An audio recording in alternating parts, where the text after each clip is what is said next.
Laparoscopia.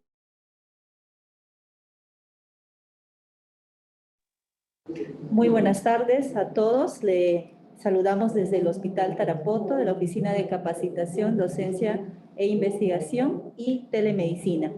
En esta oportunidad me encuentro con la doctora Carol Valdivia López, médico gastroenterólogo de nuestro hospital, quien ha tenido el gusto de poder participar hoy día con nosotros en un tema muy controversial, seguramente por algunas preguntas que vamos a tener sobre pancreatitis aguda. Se ha escuchado mucho decir pancreatitis aguda, relación con el alcoholismo, todas esas cosas hoy nos vamos a comprender probablemente mejor. Bueno, doctora, muy buenas tardes y gracias por estar con nosotros también en esta oportunidad de hacer la educación a servicio, educación continua en nuestro hospital y también de compartir sus conocimientos y experiencias con muchos compañeros de trabajo. Bienvenido. Gracias, muy buenas tardes con todos los presentes. Gracias por la invitación para esta presentación. Bueno, vamos a empezar entonces. El tema a tratar el día de hoy es el manejo de pancreatitis aguda, ¿ok? Ok.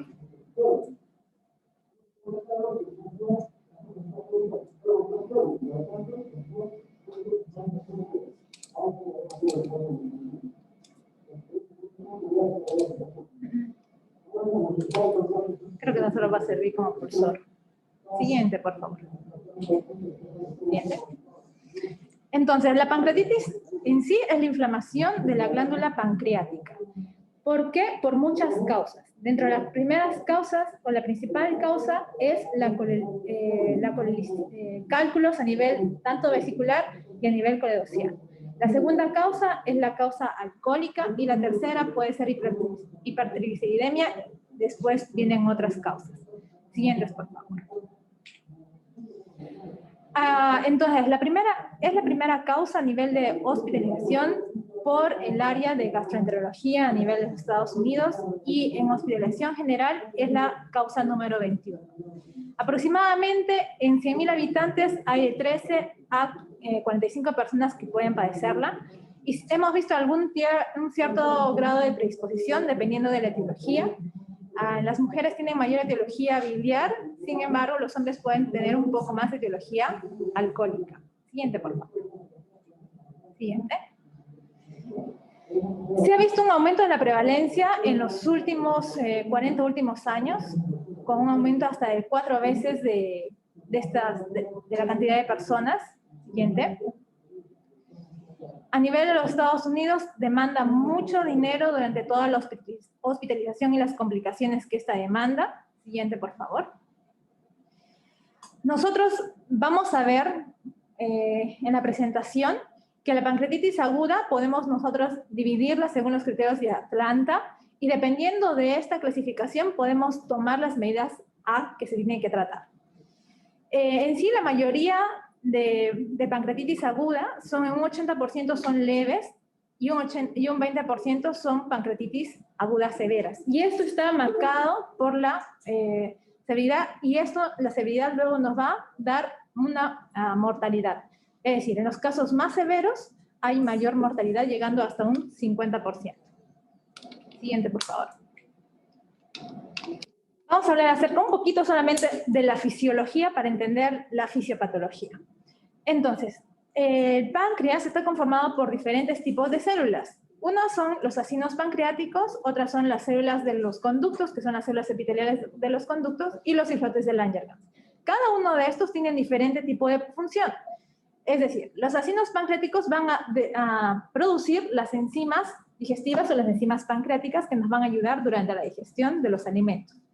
Las células epiteliales, los conductos, nos van a producir o secretar los iones de bicarbonato y agua. Y los islotes de Langerhans van a secretar el tema de la insulina y glucagón. Entonces, debemos entender que el páncreas no tan solo tiene una función exócrina, sino también una función endocrina, ¿ok? Dentro de las enzimas digestivas, este genera tanto para degradar proteínas, hidratos de carbono y grasas. dentro de las cuales pueden ver todas las que están ahí en la diapositiva. La más importante dentro de las proteínas, para degradar las proteínas, está la tripsina, que deriva del tripsinógeno, ¿ok? Y este es la vedette para desarrollar la pancreatitis, que en algún momento que más adelante les voy a hablar. Pero estos se encuentran inactivos, ¿sí? Dentro, bueno, ya. Se encuentran inactivos dentro de unos simógenos, que son como unas glándulas pequeñas dentro de la célula, gracias, acinar, ¿ok? Y estos, cuando recién durante la alimentación, gracias a la colistoquinina, son liberados, ¿ok? Y recién se activan dentro del duodeno para que no ocasionen así la digestión pancreática. Luego está la amilasa pancreática, que nos permite degradar los hidratos de carbono en partículas más pequeñas para poderlas absorber, y la lipasa pancreática, entre otros. La secreción de estos es por la acetilcolina, por la colistoquinina, que es la principal, sobre todo para segregar las enzimas pancreáticas, y la secretina, que nos ayuda a secretar los iones de bicarbonato y agua. Siguiente, por favor. Entonces, ¿qué pasa? Hay una alteración a nivel de hay tres mecanismos, ¿ok? Hay una obstrucción del ducto, es decir, el cálculo, que es... Perdón.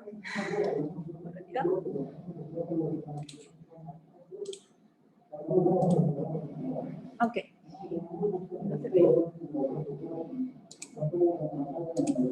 El cálculo que está aquí a nivel vesicular migra por el colédoco y se instaura a nivel de la ampolla de Vater.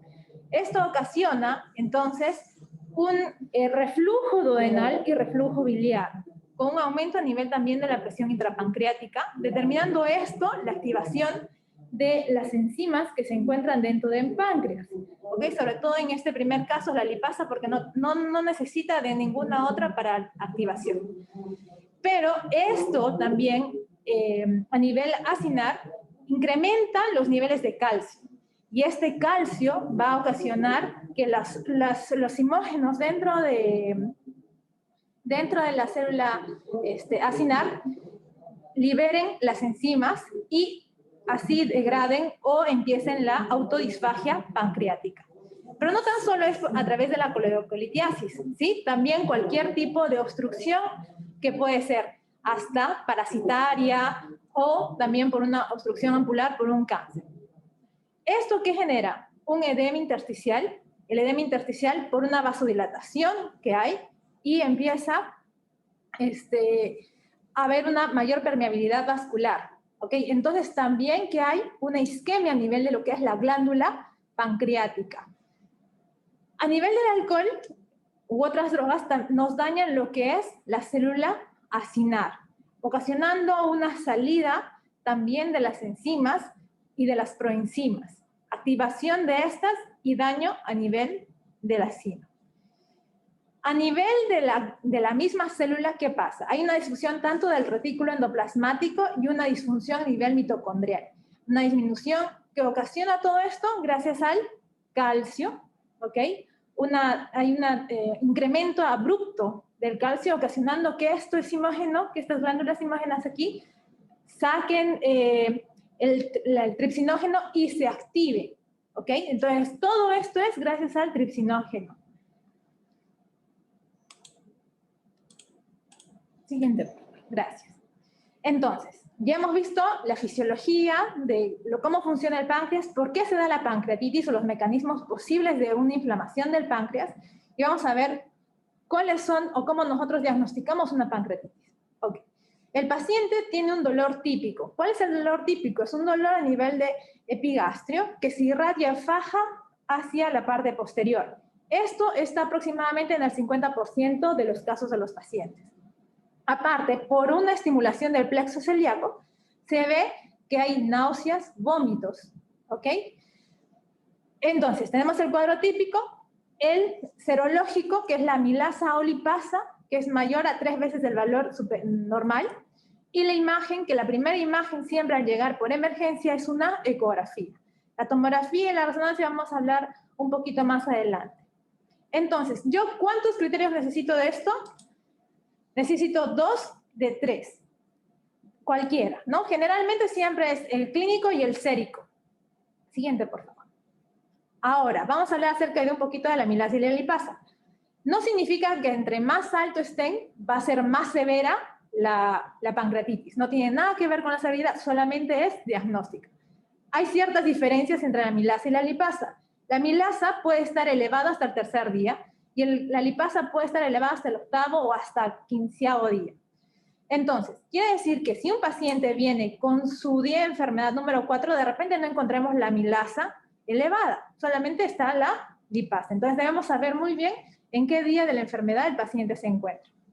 ¿Okay? Ahora, hay otras causas también que nos elevan la amilasa, como la falla renal, alguna enfermedad de las glándulas salivales, apendicitis o colecistitis, alguna obstrucción intestinal o alguna enfermedad ginecológica también nos puede elevar la amilasa. Es mucho más sensible y obviamente específica siempre lo que es la lipasa. Siguiente. Entonces, ¿cómo hemos hablado? En un 50% de los pacientes, ¿cuál es la causa de la pancreatitis? Biliar. Un 25% de estas luego es alcohólica. Y entre el otro 25%, dentro del incremento de los triglicéridos, medicamentos, como hasta por el metronidazol o antivirales, algún trauma, infecciones por el virus de hepatitis B, perdón, citomegalovirus, herpes, ¿ok? Iatrogénicas, que la primera causa actualmente es la CEPREM, por lo que se realiza el procedimiento. Anatómicas, del páncreas divisum, alguna disfunción del odio, autoinmunitarias o alguna alteración genética, sobre todo a nivel del gen KFTR. Ya entonces hemos visto que nuestro paciente está diagnosticado. ¿Okay? Quiero saber cuál es el pronóstico de mi paciente. ¿Mi paciente va a ir bien? ¿Va a ir mal? ¿Okay? Para eso nosotros tenemos escalas. Una de las usadas es Ransom.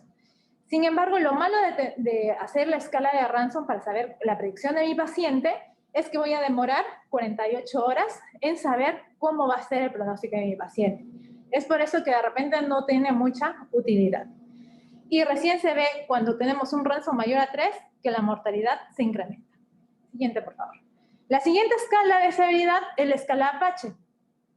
Aquí nos da un puntaje que mayor de 8 tiene una mortalidad del 18%. Sin embargo, también es algo engorrosa de realizarlo porque necesitamos de repente de un AGA y esto lo podemos utilizar más en una unidad de cuidados intensivos. Siguiente. Tenemos el BISAP, que eso lo podemos hacer con la primera bioquímica de ingreso del paciente, ¿ok? De repente es algo más rápido de hacer y tan solo son 5 parámetros. De estos 5 parámetros, el puntaje obviamente tiene que ser 5 para determinar gravedad. Siguiente, por favor. Ok. Los índices de tomografía también me ven el tema de severidad. Acá ya no es pronóstico, ¿sí? Es severidad. Nos ven, este índice de tomografía va a evaluar, nos junta tanto el puntaje del Baltasar junto con la necrosis. Entonces, estos, si tienen un valor mayor de 7, tienen una alta mortalidad. Pero entonces, hay que recalcar que es un índice de severidad, más no de pronóstico. Siguiente, por favor. ¿Y en qué momento vamos a utilizar la tomografía? ¿Es que acaso al paciente ingresando le vamos a tomar la tomografía? No. ¿Por qué no se puede tomar una tomografía de ingreso en una pancreatitis aguda? Porque después de las 72 horas del inicio de los síntomas es que vamos a ver realmente las complicaciones o cómo se encuentra este páncreas. Antes no vamos a ver o no vamos a tener muchos hallazgos. ¿Está bien? También se puede utilizar durante la segunda o cuarta semana para evaluar la evolución de las complicaciones, que pueden ser pseudoquistes o necrosis o una necrosis amurallada. ¿Okay? Y luego ver qué vamos a hacer con este paciente, ¿no? Ya tenemos la complicación de repente local, ¿amerita o no tratamiento? Eso lo vamos a ver con una tomografía después de la cuarta semana. Ok, entonces, en resumen hemos visto que tenemos scores pronósticos. Durante las 24 horas, aparte del BISAP, vemos también el hematocrito. Se ha visto que tiene un peor pronóstico aquellos pacientes que tienen un IMC más de 30, pacientes que tienen más de 75 años, un hematocrito mayor a 44, una PCR mayor de 150 una BUN mayor de 20, una creatinina mayor de 1.8 y una procalcitonina mayor a 0.4.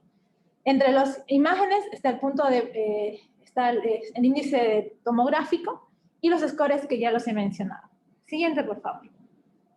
Entonces, nuestro paciente ingresó, veo como, el pronóstico de mi paciente, ¿ok? Veo a dónde va a ir este paciente dependiendo de los síntomas que tiene. ¿Va a ir a UCI o va a ir a un intermedios o simplemente va a ir a una sala común, ¿no? Dependiendo de la severidad del caso de mi paciente. Ok, esta pancreatitis tiene dos tipos. O solamente es una inflamación del páncreas, ¿sí? Se edematizó, o ya hay una necrosis. Entonces tenemos ahí dos tipos, la pancreatitis edematosa y la pancreatitis necrotizante. Dependiendo de la imagen, en una pancreatitis edematosa menor a 4 semanas, el hallazgo va a ser llamado como una colección peripancreática fluida aguda. Cuando esta colección, ¿ok?, ya pasa más de 4 semanas, nosotros llamamos de pseudoquiste. Cuando esta pancreatitis necrotizante está menos de las 4 semanas, vamos a llamarla como colección necrótica aguda. Y cuando pasa más de las 4 semanas, un WON o necrosis amurallada. Siguiente.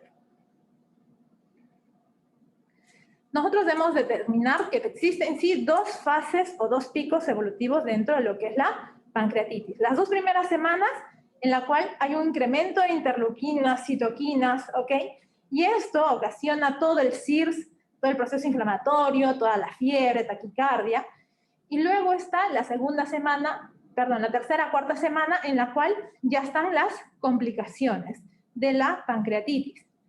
Ahora, sin embargo, siguiente por favor, podemos ver que estos pacientes, cuando tenemos una infección dentro de las primeras 2 semanas, hay un mayor índice de mortalidad.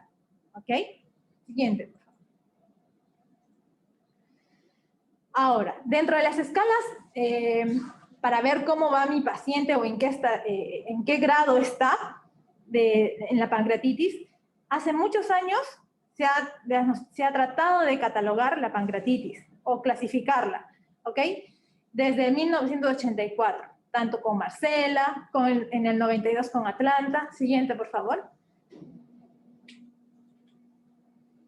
Luego quisieron hacer nuevamente el Atlanta, tratando de catalogarlo como pancreatitis aguda leve y severa, y actualmente se utiliza el del 2012, que es la la revisión de la clasificación de Atlanta, en la que catalogamos a la pancreatitis como pancreatitis aguda leve, moderadamente severa o moderadamente grave, y severa o grave.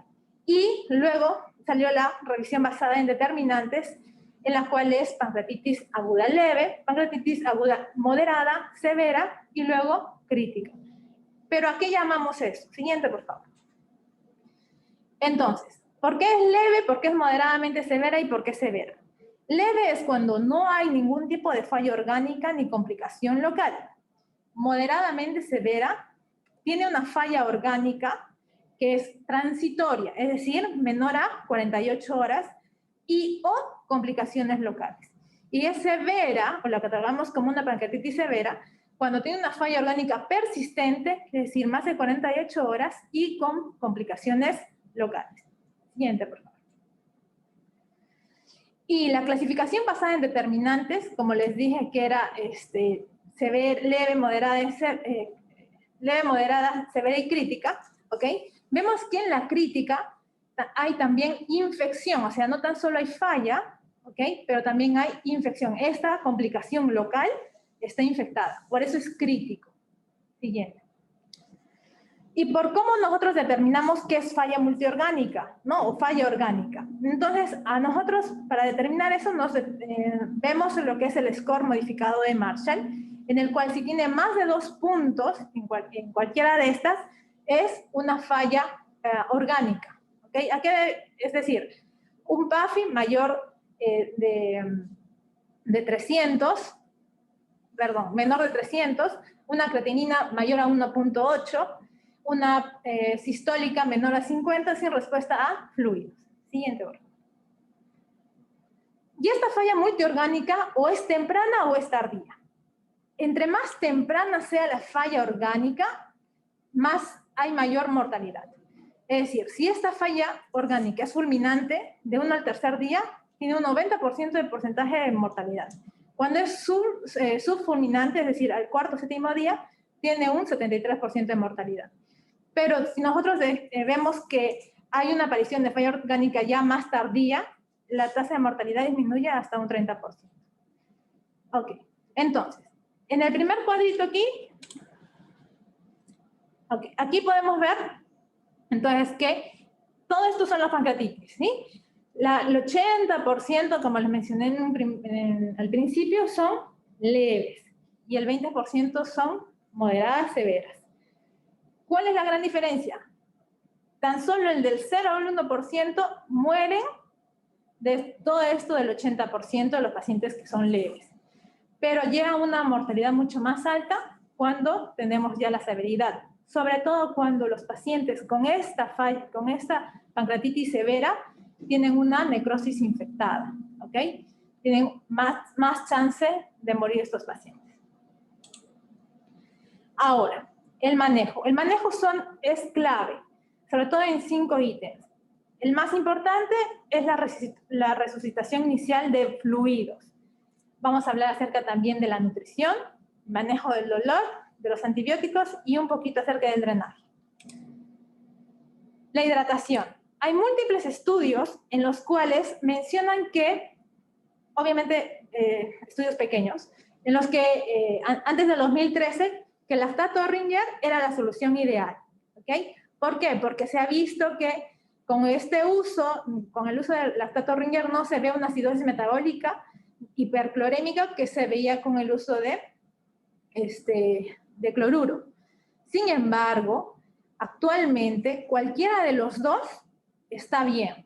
Hay muchos estudios que avalan que el uso tanto del lactato de Ringer como el uso de cloruro o cristaloides va bien.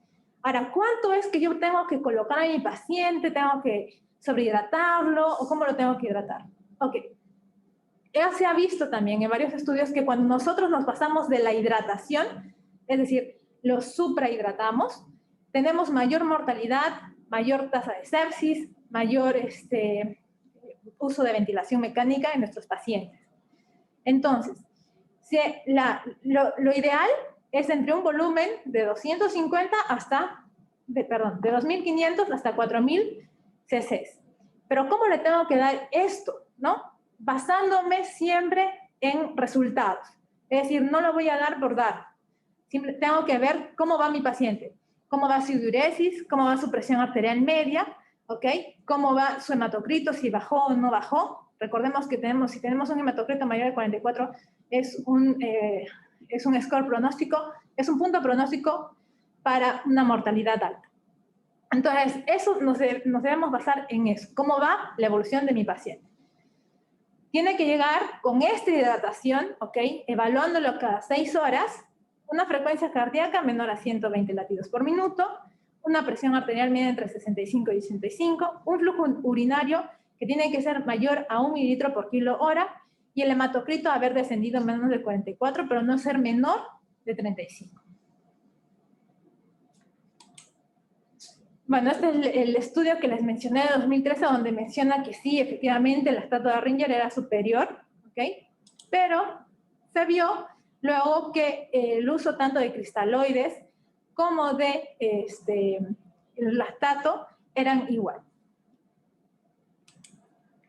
El segundo ítem a tratar, entonces, es la analgesia. Recordemos que el dolor, aquí, los pacientes, es muy alto. Entonces, ¿con qué podemos tratarlo? Muchos mencionan que tiene que ser multifarmacológico, es decir, no tan solo dar o AINES o opioides, sino de repente dar una mixtura de ambos. Anteriormente,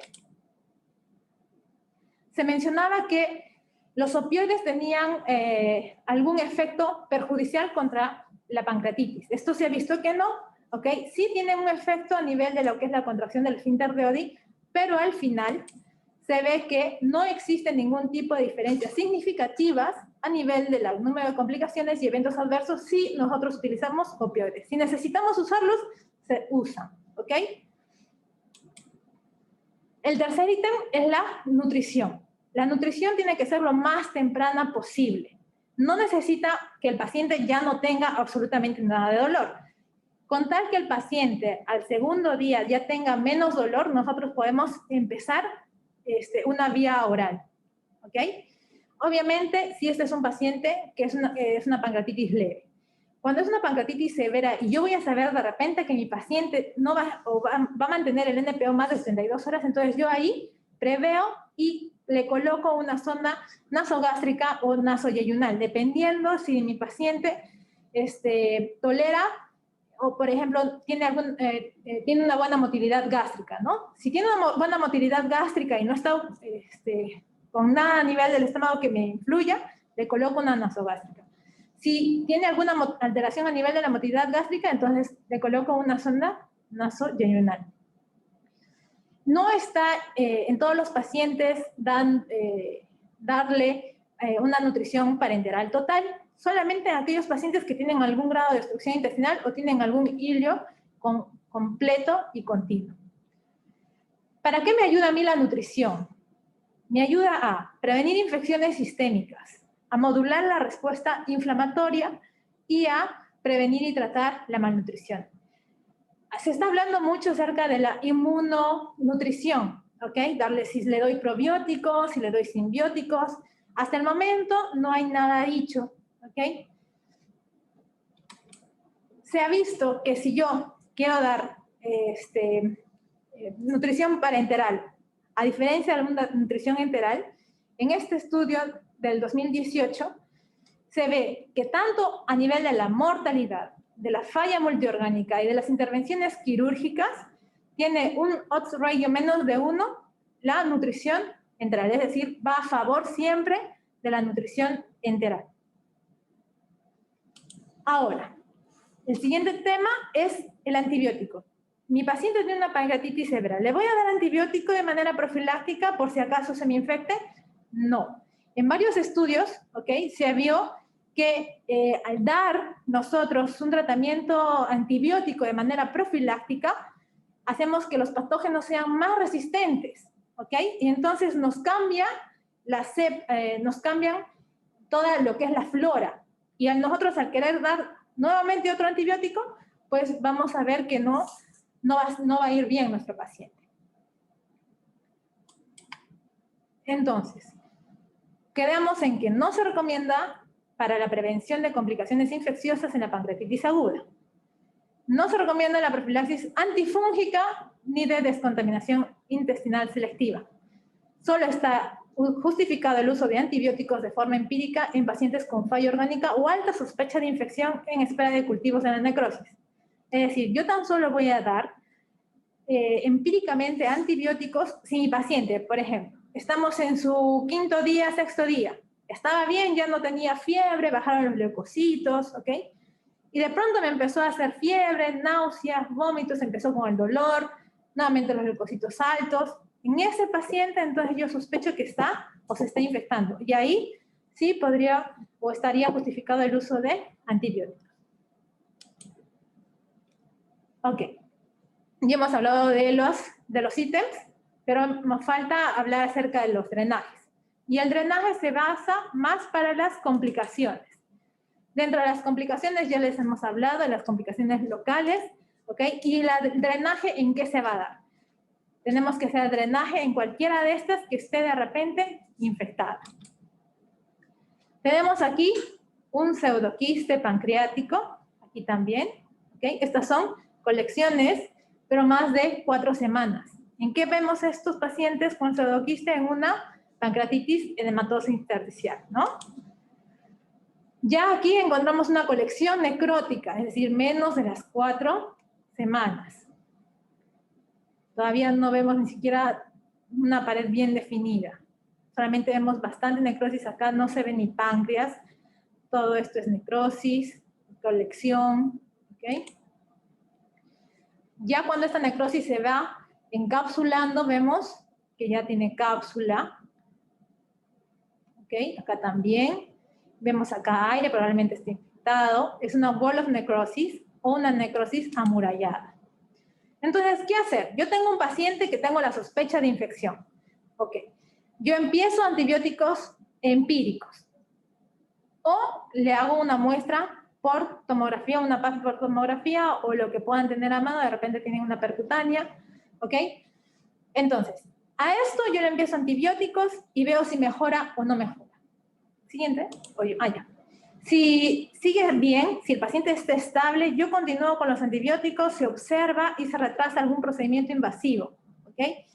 Aquí lo mejor es retrasar siempre, ser más invasivo. Antes tenían una necrosis y ya lo operaban y esto ocasionaba una gran y alta mortalidad. Recién cuando el paciente, a pesar de los antibióticos que tú le estés dando, que a espera del GRAM y cultivo que le hemos podido hacer, siguen estable, en este momento hacemos una debridación, que puede ser endoscópica, percutánea o quirúrgica, ¿ok? ¿En qué momentos entonces yo puedo hacer una punción, ¿no? Si yo veo una colección y el paciente tiene un empeoramiento clínico, si dentro de esta colección veo gas, ¿ok? Y el cultivo del líquido que se obtiene, eso me va a permitir guiar qué tipo de antibiótico voy a seguir dando. Entonces, ¿cuándo intervengo en sí una colección? Resumiendo, cuando el paciente, esté infectado, ¿ok? Pero trato de primero dar el tratamiento antibiótico. Si este no mejora, lo dreno. Si no mejora, debrido, ¿ok? Eso es en algo que de repente ha sido durante las 2 o 4 semanas. Pero si esto ya, por ejemplo, tuvo un pseudoquiste, ¿no? O desarrolló una necrosis amurallada.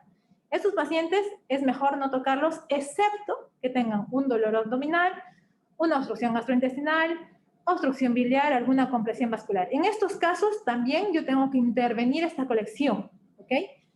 No quiere decir que si antes, cuando un pseudoquiste era mayor a 6 centímetros, se decía sí, hay que drenarlo. Ahora no. Si tiene 6 centímetros y no tiene síntomas el paciente o no manifiesta ningún tipo de complicación, no lo toques, observa. ¿Y cómo yo puedo intervenir esta colección?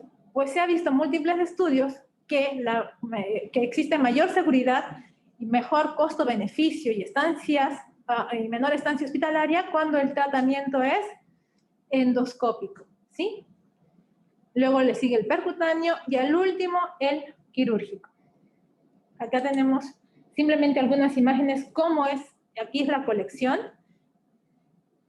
que es un pseudoquiste. Aquí se le coloca un stent, un LAMS.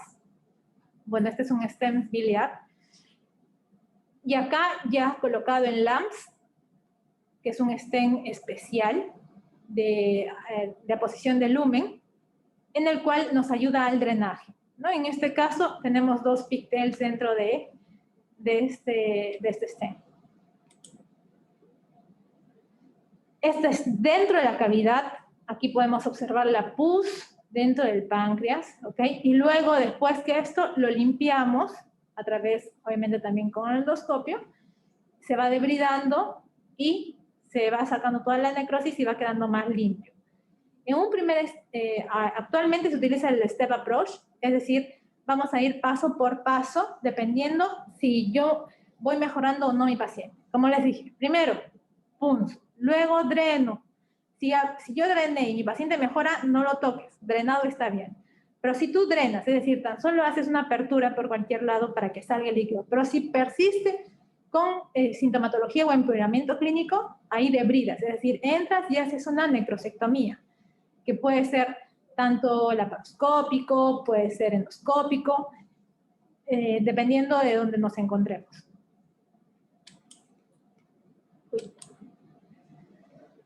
Y por último, ¿ok? Si mi paciente tuvo una pancreatitis leve por cálculos vesiculares, ¿en qué momento le tengo que operar? Ok. Durante la primera hospitalización de tu paciente en la pancreatitis leve, opéralo para que se vaya ya operado. Si es un paciente que tuvo una pancreatitis severa, ¿ok? A este paciente, lamentablemente no lo vamos a poder operar en la primera hospitalización, solamente recién tiene que retrasarse hasta que las colecciones hayan resuelto o si persisten que hayan pasado más de 6 semanas, ¿ok? Y ahora, ¿a quién tengo que hacerle CEPRE? Es decir, mi cálculo está en el coledo, ¿ok? Pero el paciente no está con colangitis. ¿Tengo que hacerle alguna intervención endoscópica de emergencia? No. Pero si el paciente está con colangitis y tiene pancreatitis, en estos momentos el paciente necesita realizar una CEPRE o cualquier método de derivación que me permita vaciar toda la bilis o me permita vaciar la bilis o derivar la bilis de coledo, ¿ok? Entonces, solamente cuando hay una colangitis aguda hay que hacerlo de forma urgente, menos de las 24 horas. Entonces, solamente un breve resumen, ya para ir terminando. Nuestro paciente ingresa, pedimos todos nuestro laboratorio, amilasa, lipasa, calcio, que también hemos visto en el Ransom, que cuando es menor también habla mucho del pronóstico. Hay que ver causa, de repente tiene hipertensividemia, una ecografía, ¿ok? Y saber el pronóstico y la estabilidad de mi paciente. Si es leve, entonces la resucitación con fluidos, un manejo adecuado del dolor. Si va iniciando la dieta, vamos bien, ¿ok? No usar antibiótico profiláctico. Y si el paciente está en falla, pues tenemos que entrar a UCI. Si el paciente no mejora, hacerle un scan a los 72 horas a más. Y si es una pancreatitis biliar leve, pues al alta o antes del alta, tratar de siempre retirar la vesícula durante esta hospitalización. Siguiente, por favor.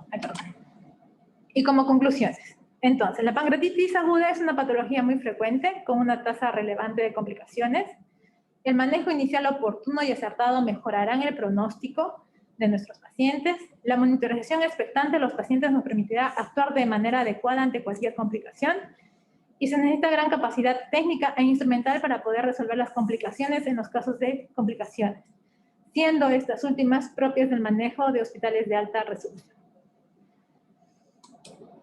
Con eso termino y agradezco nuevamente por la invitación. Muchísimas gracias, doctora. Muy excelente la exposición. Si tuvieran alguna pregunta, por favor, ya sea por el Face o por Zoom. Si hablamos de grupo etario, doctora, la pancreatitis aguda, ¿a qué grupo afectaría más? O no existe, diría, una relación, en todo caso, pancreatitis aguda a algún grupo etario. En sí, cualquier grupo etario puede dar, desde niños, adolescentes, adultos mayores, ¿ok? Pero se ha visto que hay mayor prevalencia entre los pacientes que van entre 40 y 60 años. El adulto. ¿No? ¿No hay preguntas en el Face?